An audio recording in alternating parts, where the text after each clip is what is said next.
Good day mga ka-airsoft. Good day mga ka-bigman. Good day mga hackashop. Good day man hackashop.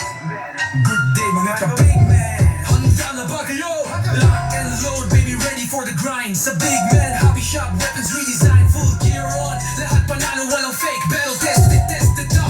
Wala kang take two, make airsoft legends. Dito kinakalma, baril na astig, di lang pang forma.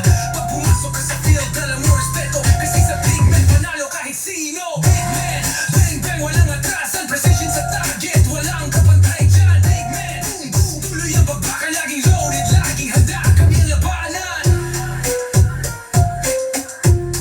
Kami ang labanan. Papasok sa shop, parang military zone. Lahat legit, scope, grip, trigger tone. Installment, easy para sa tropa. Layaway, plan, go. Kahit student ka pa, pang pro, mano, rookie, welcome dito. From pistol hanggang rifle, lahat meron dito. Pag sumubok ka na, di ka na aalis.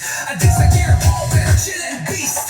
Big Man, bang bang, walang atrasan. Precision sa target, wala ang kapatay dyan. Big Man, boom boom, tuloy ang bagbaka. Laging loaded, laging handa, kami ang banan. Kaya kung hanap mo ikalidad at forma, Big Man ang sagot, huwag ka na magduda. Good day mga ka-airsoft, markado sa galawan. Magbigman ka na kung gusto mo panalo sa laban. Big Man, bang bang, walang atrasan. Precision sa target, wala ang kapatay dyan. Big Man, boom boom, tuloy ang bagbakan. We run this game, kami ang labanan. Good day mga ka-Big Man, huwag kayong pumalag. Dito baril mo, astig.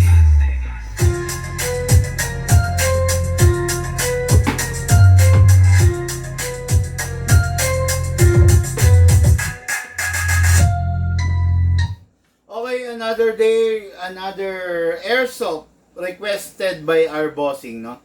Ano to mga ka-airsoft, no? Graduate to ng ating layaway installment program, okay? Yung layaway installment program para dun sa mga taong sa mga ka-airsoft natin na sadyang eksakto lang yung kinikita, eksakto lang yung kabuhayan, eksakto lang yung pera na nagnanais magkaroon ng airsoft, no? So ito, graduate siya ng layaway, si Sir Rodolfo Anselmo Jr. of La Suerte, Angadanan, Isabela. Norte na naman to, no? So, ayun, graduate ng layaway installment program. Hello po, bossing. Congratulations po at natapos nyo yung layaway, no? Ano to? Gaano katagal niya kinuha? Saglit lang yan. Saglit lang no? Hindi tumagal no? Parang isang buwan lang to no? Ayun, isang buwan lang niya kinuha. Usually ang layaway natin 3 months, no? Kaya shoutout ko rin nga pala yung mga gustong kumuha ng airsoft na walang instant cash, walang spot cash. Pwede naman kayo mag-layaway installment. Alam nyo, napakadami natin ng paraan para magkaroon ka ng airsoft. Number 1, syempre, kung may pang cash ka. Number 2, kung wala kang pang cash, pwede ka mag-credit card. Number 3, kung wala kang pang cash din, wala kang credit card, pwede ka mag-layaway installment program, di ba? Pwede mong i-avail yun. Zero interest yun, walang dagdag, walang interest, kumbaga ganun. Kung magkano lang yung total mo, yun lang ang bubunuin mo, no? Kaya dun sa mga nagbabalak, gusto magkaroon ng airsoft, tapos eksakto lang, mga ka-airsoft, lahat may paraan tayo. Huwag kayong mag-arimwanan, sabi nga, no? Lahat may paraan, basta gusto mo magka-airsoft, pwede. Okay? Unit ng ating ka-airsoft, Rodolfo Anselmo. Medyo pabago-bagong isip ni Sir Rodolfo. Marami siyang unit na pinagpilian, pero nag-come up siya sa Godfather 6.0. What is good and special about this? Napakalupit. Unang-una, naka-fix outer barrel. Again ang pag-check ng fix outer barrel, ganito. Patong ang daliri, forward, wala, reverse, wala. Okay. Naka-fix outer barrel, no? Okay. Itong unit na to, naka-fine tuning na rin, naka-trigger job na. Di lahat, kompleto na. Naka-hammer protection pad pa at hindi siya naka-anti-freeze nozzle pero naka-premium na nozzle. Kaya kung mapapansin nyo, color red yan, okay? Itong unit na to, napakatipid, napakalakas, grabe to. Umaatikabo yung kalakasan nito. Talagang madiin, talagang matindi siyang lumakas, no? Ngayon, itong unit na to, capable only of number 1, 12 kg and 14 kg. Hindi ko ina-advise na gamitan nyo siya ng CO2 kasi napakalakas na niya sa 12 kg pa lang sa 14 kg. By using CO2, masyadong mawiwindang, masyadong malakas siya, no?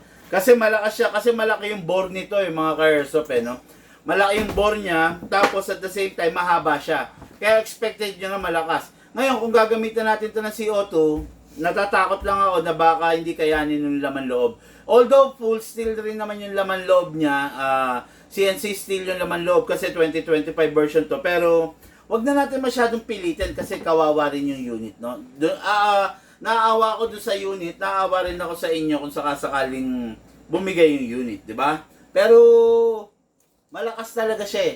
Hindi na natin hindi na natin kailangan talaga yung sobrang lakas na isi-CO2 pa sila, no? Okay, number 1, press the valve. Okay, after that, dito sa ilalim. Okay. Then, sa unit, kasi natin, i-lock manually, nakikita nyo, tignan nyo yung nozzle niya, color red. Napakaganda, di ba? Okay, spray tayo sa nozzle, spray din tayo rito sa slide stopper. Okay. Itong unit na to, makikita nyo, out of the box, may rail. Out of the box, naka front and rear sight. Out of the box, naka magwell. Ngayon, itong unit na to, may beaver. Okay? Sa beaver tail, kailangan mape-press nyo yan firmly para mag-fire. Tignan nyo. Ayan o. Okay. Pag hindi nyo siya nape-press, hindi nyo napipindot, kahit anong pindot nyo, hindi siya magpa-fire. Tapos, ambidextrous na rin siya. Ayan, di kawit-kawit lang. Kung gusto mo siyang i-save, kanan ka. Kung kaliwete ka, ganun din, ambi siya, kabilaan na, no? Ayan. Okay, ulitin ko ha. Fix outer barrel, fine tuning, trigger job, hammer protection pad, at saka premium na nozzle. Hindi siya anti-freeze, premium pa lang siya. Kasi ano yan ordinary, then premium, then anti-freeze nozzle. Yun yung anti-freeze, yun yung pag gagamitin mo na yon pag magkikipag-compete ka na. Dire-diretso na. Pero kung mga pambahay, pero kung mga pang stress reliever, mas maganda hindi ka naka-anti-freeze nozzle. Kasi meron rin naman mga downside kasi bawat mga upgrade, di ba? Kaya ito mga airsoft, napakaganda. Sulit na sulit. Unit ng ating airsoft, graduate ng layaway installment program. Taga Isabela, Rodolfo Anselmo Jr. Hello, sir! Okay, sana lang nanonood siya para ma-update siya, no? Shoutout ko nga pala doon sa mga taong nagtitipid sa silicone oil, hindi na si silicone oil na mahusay yung unit nila. Mga bossing, mag-isip-isip kayo kasi masisira yung unit ninyo, no? Kaya ako nabanggit to mga ka-airsoft, meron tayong mga ka-airsoft na tinitipid yung unit nila sa silicone oil. Shadow 2, umidad lang ng 2 days, sira ang Shadow 2. Dapat po naubos, no? Talagang brutal firing ang ginagawa nila, tapos hindi sila naglagay ng silicone oil, naubos yung Shadow 2. Napudpod na napudpod. First time in the history, Shadow 2 tumagal lang ng 2 days. Sabi ko naman sa inyo, kahit yung unit premium, kahit yung unit high-end, basta hindi nyo ginamit ng tama, sigurado masisira. Okay? Yan, gandang gabi, Boss Big Man. Watching from San Pablo, Edward Carpena. Hello, sir! Okay, itong unit na to, sabi ko nga sa inyo, capable ng 2 types of gas. 12 kg and 14 kg, pero wag na wag ninyong gagamitan ng, nasa na yung CO2 ko?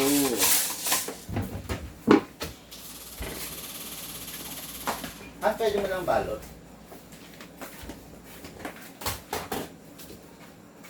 Nawala yung tank ko ng CO2. Nandito lang yun kanina. Ito. Wag na wag nyo gagamitan ng CO2 mga karsa pa. Hindi siya capable sa CO2. Okay? Ngayon, upside down. Lagyan natin ng gas. 1, 2, 2 seconds. Sobra-sobra na po yan. Bakit? Bakit ganun, Big Man? Kasi itong unit na to naka-fine tuning, naka-trigger job. Ibig sabihin, naka-fine tuning, naka-tono siya. Kaya matipid siya sa gas. At the same time, yung pagiging matipid niya sa gas is malakas siya sa FPS. Malakas ang FPS niya, okay? Ngayon, gagamitan kong bala 0.30 grams, pero may freebies to na tactical bag, 0.20 grams, 0.25 grams, at saka lifetime warranty, okay? Ngayon, gagamitan ko 0.30 grams kasi malakas tong unit na to.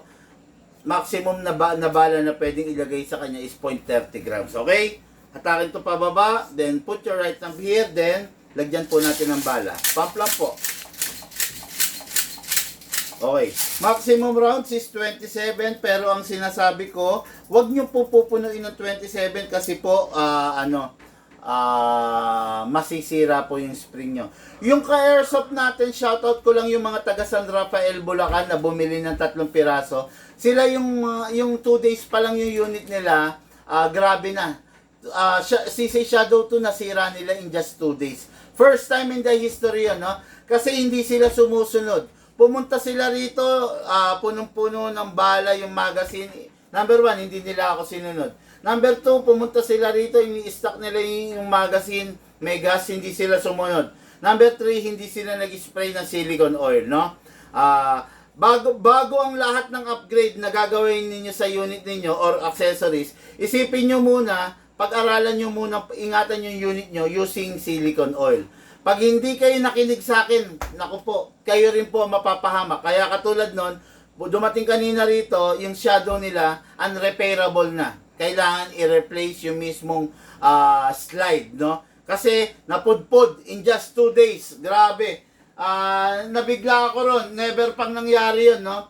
Ang Big Man, 5 years na, no? 5 years na, 2020 nag-start ang Big Man. Pero, walang nangyaring naupod ang slide, no? Pero sa kanila, nangyari na upod ang slide. But 11 shares lang?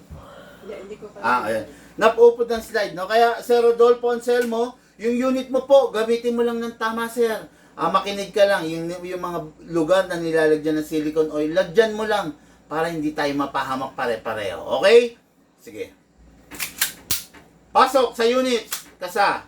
Ready to fire. Firing!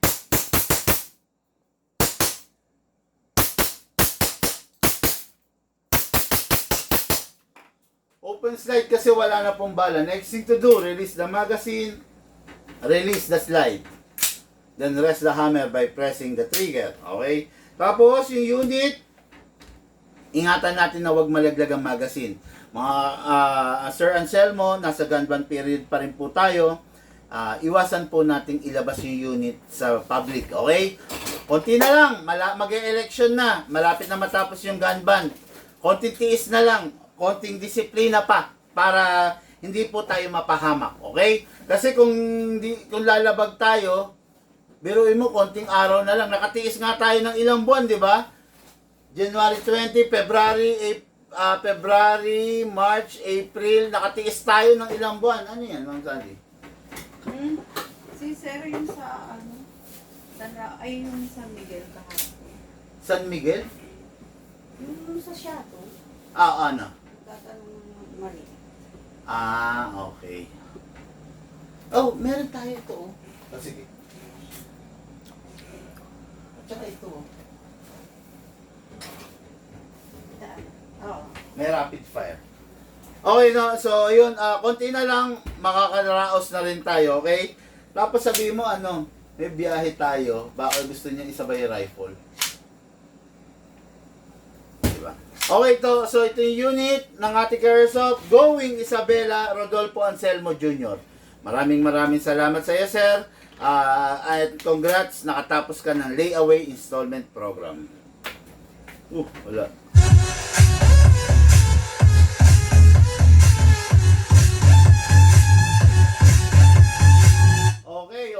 Okay. So, nga pala, no? Salamat doon kay sir sa San Miguel, Bulacan.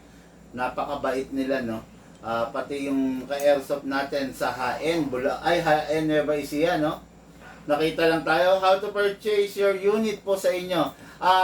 Ryan Yans Lamigo, sir, PM ka po sa amin. Mag-PM ka, mag-message ka para malaman mo yung buong detalye. Lahat po tayo nagmula sa iba't ibang larangan, pinagbuklod, pinag-isa ng iisang libangan. Yun po ang paglalaro ng airsoft. Siyempre po, atid sa inyo ng inyong lingkod, Big Man. Thank you po.